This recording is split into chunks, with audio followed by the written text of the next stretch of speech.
Então, empresários, tudo bom com vocês? Vamos dar continuidade à nossa disciplina, né? A partir da aula de hoje, vamos continuar com os fundamentos, que eu quero terminar logo o mais rápido possível todos esses fundamentos com vocês, que após o término eu vou mostrar a resolução de mais algumas questões, porque eu percebi aqui no meu controle dessa disciplina de análise das demonstrações contábeis que eu ainda não mostrei uma quantidade significativa de questões para vocês relacionadas às questões que irão ser cobradas no questionário da instituição, certo? Então eu vou adiantar aqui o conteúdo, os fundamentos teóricos, e na próxima aula eu vou mostrar a resolução desses exercícios aqui para a gente finalizar essa disciplina. Perfeito? Então vamos lá. A partir da aula de hoje a gente vai falar um pouco sobre o relatório da administração. O que seria o relatório da administração? De acordo com a Lei 6.404 de 1976, no artigo 22, a CVM deve estabelecer regulamento para emissão do relatório da administração. Então, o relatório da administração tem vínculo com a CVM. Estão vigentes para a elaboração do relatório de administração os seguintes pareceres da CVM. Tem o parecer 15 de 1987, o parecer 17 de 1989 e o parecer 18 de 1990, certo? Mas o que representa o relatório da administração? O que ele evidencia? O que ele tenta mostrar para a gente? Então vamos ver.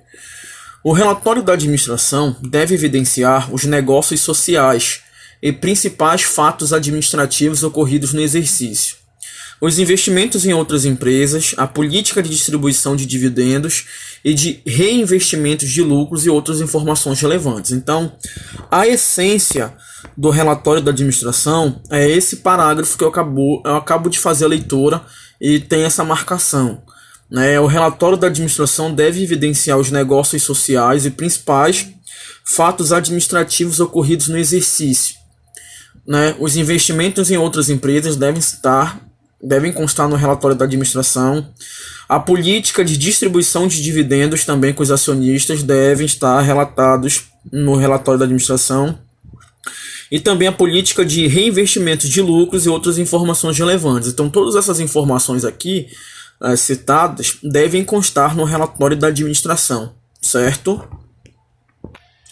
Então, o relatório da administração representa um necessário e importante complemento às demonstrações contábeis, ao permitir o fornecimento de dados e informações adicionais que sejam úteis aos usuários e em seu julgamento e processo de tomada de decisões. Então é importante que a gente frisar o seguinte: o relatório da administração não é uma demonstração contábil. O relatório da administração representa o quê? Um complemento às demonstrações contábeis. Um relatório da administração não é uma demonstração contábil, que fique bem claro sobre isso. Mas ele ajuda, ele reforça, ele auxilia os usuários que utilizam mesmo no seu julgamento e no seu processo de tomada de decisões. Tá? Então as informações constantes do relatório de administração fornecem a diretriz que a empresa segue e o rumo que deverá ter no futuro. É interessante, a gente consegue perceber quais são as diretrizes seguidas pela empresa durante aquele exercício, e quais são o que a empresa almeja para o futuro, para o seu desenvolvimento, para a sua manutenção no mercado, etc. Então o relatório da administração vai permitir esse auxílio, esse complemento às demonstrações contábeis. É muito importante que vocês, qualquer colaborador que atue diretamente dentro da parte da gestão financeira da empresa, não só o contabilista, mas o gestor de finanças, ele necessita, que é importante que ele faça essa leitura do relatório da administração para que ele tenha essas informações adicionais, que irá ajudá-lo nos processos de tomada de decisão, de julgamento, enfim. A partir de agora, a gente vai falar sobre uma demonstração contábil, que obviamente muito conhecida por todos vocês, que é o balanço patrimonial. Todos sabem que o balanço patrimonial é a principal demonstrativa das demonstrações contábeis, a principal demonstração contábil é o balanço patrimonial. Ele representa a posição do patrimônio líquido da entidade econômica na data da sua publicação, ou seja, qual é a posição do patrimônio líquido né, da empresa. Na data da publicação, a gente consegue observar como é que está a partir do balanço patrimonial. Todos os bens, direitos e obrigações estão devidamente representados no balanço patrimonial. O balanço patrimonial é subdividido em 3 grandes grupos, isso às vezes é questão de prova, né? O balanço patrimonial é subdividido em 3 grandes grupos: o grupo do ativo, o grupo do passivo e o terceiro e o último, que é o grupo do patrimônio líquido. O grupo do ativo é os bens e direitos, o grupo do passivo são obrigações para com terceiros em geral, e o terceiro grupo, que é o grupo do patrimônio líquido, são as obrigações para com os proprietários. Perfeito? No ativo, encontramos as contas agrupadas nos seguintes subgrupos, né? Como eu já falei, o balanço patrimonial ele é subdividido em 3 grandes grupos: o grupo do ativo, o grupo do passivo, o grupo do patrimônio líquido. Só que o grupo do ativo, né, ele tem contas, que são agrupadas em subgrupos. E esses subgrupos são classificados de acordo com o grau de liquidez. É importante, né, que a gente mencione isso. Quando a gente elabora um balanço patrimonial, que a gente vai colocar as contas que fazem parte do ativo, nós temos que saber que a organização ali se dá de acordo com o grau de liquidez, certo? Em ordem decrescente do grau de liquidez, certo? Então, todas as vezes que a gente lembrar de ativo, né, os subgrupos do ativo, a gente tem que lembrar da liquidez. Já no passivo, nós encontramos as contas agrupadas em subgrupos de acordo com o grau de exigibilidade. Aquelas contas que são mais exigidas, que têm que ser pagas de forma imediata. Tá? Então, quando a gente lembra do ativo, a gente recorda de liquidez. E quando a gente lembra de passivo, o subgrupo do passivo, as contas que fazem parte do passivo, a gente tem que lembrar da exigibilidade. Perfeito? Conforme a Lei 6.404 de 1976 e alterações, o artigo 178, no balanço patrimonial, as contas serão classificadas segundo os elementos do patrimônio que registrem e agrupadas de modo a facilitar o conhecimento e a análise da situação financeira da companhia. Então, um dos grandes objetivos do balanço patrimonial é que a gente consiga obter informações pertinentes e rápidas, a fim de que a gente consiga ter um conhecimento da situação financeira da empresa, que a gente consiga que facilite esse conhecimento, que facilite a análise da situação financeira da companhia, certo? Então, obviamente, o balanço patrimonial de uma empresa tem um vínculo, direto com as questões de análise financeira da empresa, certo? Aí vamos aqui no parágrafo 1º. No ativo, as contas serão dispostas em ordem decrescente de grau de liquidez dos elementos nelas registrados, nos seguintes grupos. Importante, como eu falei anteriormente. Quando a gente fala do grupo do ativo, temos que lembrar de liquidez. Por quê? Porque lá no ativo, todas as contas que fazem parte do ativo serão dispostas, serão evidenciadas no balanço patrimonial de acordo com a ordem decrescente de grau de liquidez. Ou seja, as contas com maiores liquidez, vão ser colocadas em primeiro e vai decrescendo, vai reduzindo as contas em ordem na questão da liquidez, certo? É importante porque futuramente vocês irão elaborar muitos balanços, então é importante que vocês saibam, que no balanço patrimonial, as contas que pertencem ao ativo, que nós sempre colocamos as contas com maior grau de liquidez primeiro, aí vai reduzindo, ou seja, vai em ordem decrescente de liquidez as contas, certo? E é importante também saber que o ativo, ele é dividido em subgrupos. O grupo do ativo, ele é subdividido tem subgrupos. O ativo ele é dividido em ativo circulante e ativo não circulante, certo? O ativo não circulante é composto por ativo realizável em longo prazo, investimentos, imobilizado e intangível, certo? Esses aí são, o ativo, compõe o ativo não circulante. Mas nós estamos cansados de discutir sobre isso, a gente acredita que vocês já estão familiarizados com esses fundamentos. No passivo, as contas serão classificadas nos seguintes grupos, certo? O passivo circulante, passivo não circulante e patrimônio líquido. O patrimônio líquido é dividido em capital social, reservas de capital, ajustes de avaliação patrimonial, reservas de lucro, ações em tesouraria, prejuízos acumulados. Então a gente tem bastante, né, o patrimônio líquido. Dentro do patrimônio líquido a gente pode observar bastantes contas que podem compor o patrimônio líquido, né? Isso é importante também que a gente recorde sobre isso aí. Aqui nós falaremos um pouco mais sobre o ativo, de uma forma mais específica, né? O artigo que retrata o ativo é o artigo 179, né? As contas serão classificadas do seguinte modo, né? As contas do ativo. No ativo circulante, né? No ativo circulante serão quem pertence à conta. Quais são as contas que pertencem ao subgrupo do ativo circulante? São as disponibilidades, os direitos realizáveis no curso do exercício social subsequente e as aplicações de recursos em despesas do exercício seguinte. No ativo realizável em longo prazo, ou seja, o ativo não circulante, nós temos os direitos realizáveis após o término do exercício seguinte, assim como os derivados de vendas, adiantamentos ou empréstimos a sociedades coligadas ou controladas, diretores, acionistas ou participantes no lucro da companhia que não constituírem negócios usuais na exploração do objeto da companhia. Poderemos considerar em investimentos as participações permanentes em outras sociedades e os direitos de qualquer natureza, né, não classificáveis no ativo circulante que se destinem à manutenção da atividade da companhia ou da empresa, certo? Então aqui a gente retrata as contas que pertencem ao ativo circulante, as contas que pertencem ao ativo realizável a longo prazo e as contas que pertencem aos investimentos. E aqui falaremos das contas que participarão do ativo imobilizado. No ativo imobilizado temos os direitos que tenham por objeto bens corpóreos destinados à manutenção das atividades da companhia ou da empresa ou exercidos com essa finalidade, inclusive os decorrentes de operações que transfiram à companhia os benefícios, riscos e controle desses bens. No intangível nós temos os direitos que tenham por objeto bens incorpóreos destinados à manutenção da companhia ou exercícios com essa finalidade, inclusive o fundo de comércio adquirido.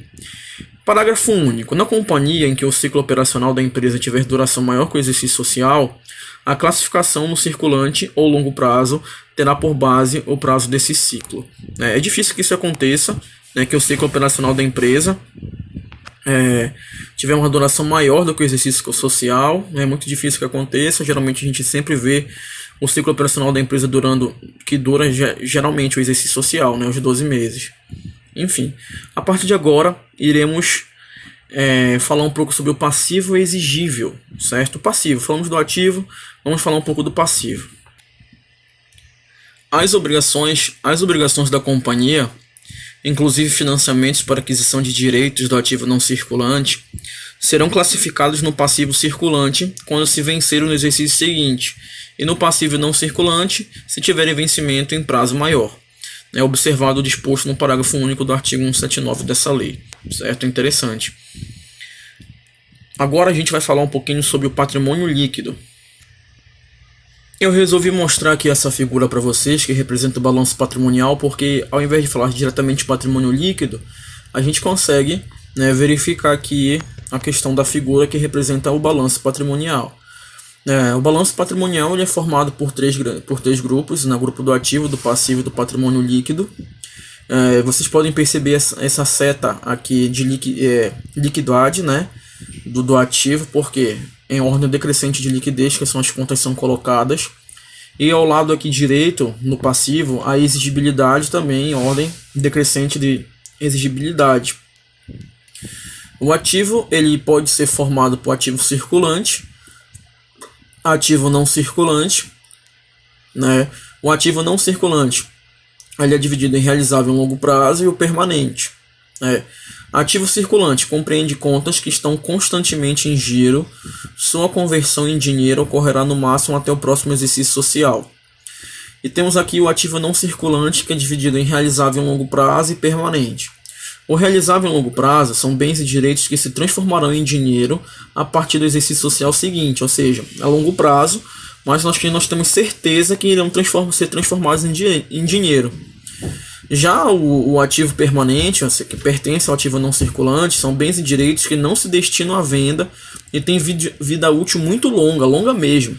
Né? Caso dos bens utilizados na geração produtiva, né? Aí a gente tem o intangível, o imobilizado, né? Que pertence ao permanente. Temos o passivo circulante, né? O passivo não circulante, que também é dividido em o passivo não circulante, que é o realizável a longo prazo. O passivo circulante compreende obrigações que serão liquidadas no máximo até o próximo exercício social. E já no passivo não circulante são obrigações que serão liquidadas a partir dos próximos exercícios sociais, ou seja, do longo prazo. E por fim, o patrimônio líquido, que são os recursos dos proprietários, acionistas que compõem o capital, né? E também os fundos de reserva, enfim. Então a gente consegue perceber aqui uma figura que tenta simplificar para a gente, né, o balanço patrimonial. E aqui nesse quadro 1, empresários, a gente consegue observar um balanço patrimonial de uma companhia, né, um exemplo. E o que a gente pode logo observar? Nós temos as contas do ativo e do passivo. Ativo circulante, a gente tem o disponível, aplicações financeiras, contas a receber. E qual é dessas contas, né, aí no ativo circulante que tem maior grau de liquidez? É o disponível. Né? O disponível tem um maior grau de liquidez. Certo? Porque é a primeira conta que está sendo mostrada. Vocês recordam que no balanço patrimonial as contas do ativo são ordenadas em ordem decrescente de liquidez. Certo? Então quem é que tem maior liquidez? É o disponível ou o estoques? Com certeza é o disponível, né, que tem maior liquidez, porque olha, é a primeira conta que é colocada, evidenciada no balanço patrimonial. Entre disponível e contas a receber, também o disponível tem maior grau de liquidez, certo? Então é importante que a gente consiga fazer esse tipo de associação. Já que no passivo, a gente lembra que eles são ordenados em ordem decrescente de exigibilidade. Ou seja, entre pagar fornecedores e dividendos, qual que tem maior exigibilidade? Fornecedores ou dividendos a pagar? Com certeza é fornecedores. Certo? Ou fornecedores. Então, porque tem o maior grau de exigibilidade. Isso, às vezes pode ser cobrado esse tipo de análise para vocês numa futura prova. Certo? Então, no ativo é a ordem decrescente de liquidez e no passivo é a ordem decrescente de exigibilidade. Então, pela análise desse balanço aqui, tu consegue afirmar quem tem maior grau de liquidez, quem tem um maior grau de exigibilidade. No ativo, por exemplo, a conta que tem maior grau de liquidez é o disponível. E no passivo, a conta que tem o maior grau de exigibilidade são fornecedores, certo? Porque elas são as primeiras que são mostradas e evidenciadas no balanço. Muito importante isso aí. A partir de agora, nós falaremos sobre as notas explicativas das demonstrações contábeis. Se eu não estiver enganado, tem uma questão ou duas sobre notas explicativas no questionário da instituição, da Unip. Então vamos dar atenção para esse fundamento aqui, porque parece que ele vai ser cobrado de vocês. Né? As notas explicativas são obrigatórias, isso é importante. As notas explicativas são obrigatórias de acordo com a legislação vigente, pois complementam as demonstrações contábeis por meio de esclarecimentos, né, da situação patrimonial e dos resultados do exercício. Então, as notas explicativas, elas não são demonstrações contábeis, porém são obrigatórias de acordo com a legislação vigente, porque elas vão complementar, vão complementar as demonstrações contábeis. Será um complemento, onde a gente vai conseguir perceber, por meio de esclarecimentos, a real situação patrimonial da empresa e os resultados do exercício também. As notas explicativas são complementos às demonstrações contábeis, né? Complementos, não é uma demonstração contábil, é um complemento. Em conjunto com outros quadros analíticos, certo? Tem outros quadros, como por exemplo o relatório da administração, também é um complemento, né? Esse complemento deve abordar os assuntos relevantes, merecedores de um esclarecimento aos usuários das informações contábeis. Assuntos realmente de grande importância que merecem ser esclarecidos de uma forma melhor, né, mais sistemática, mais clara, né, mais transparente para os usuários que necessitam dessas informações. A publicação de notas explicativas está determinada no parágrafo 4º do artigo 176 da Lei 6.404 de 1976.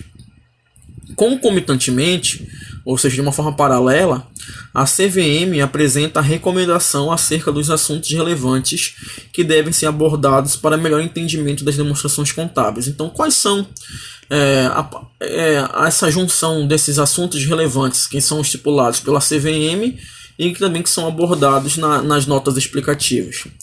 Quais são esses assuntos relevantes que devem ser abordados?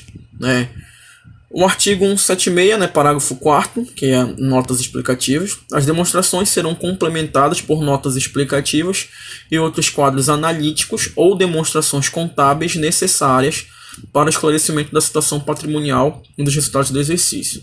Então, dessa forma, no parágrafo 5º, a gente vai observar as notas explicativas devem apresentar informações sobre a base de preparação das demonstrações financeiras e das práticas contábeis específicas selecionadas e aplicadas para negócios e eventuais significativos. Devem o quê? Divulgar as informações exigidas pelas práticas contábeis adotadas no Brasil que não estejam apresentadas em nenhuma outra parte das demonstrações financeiras.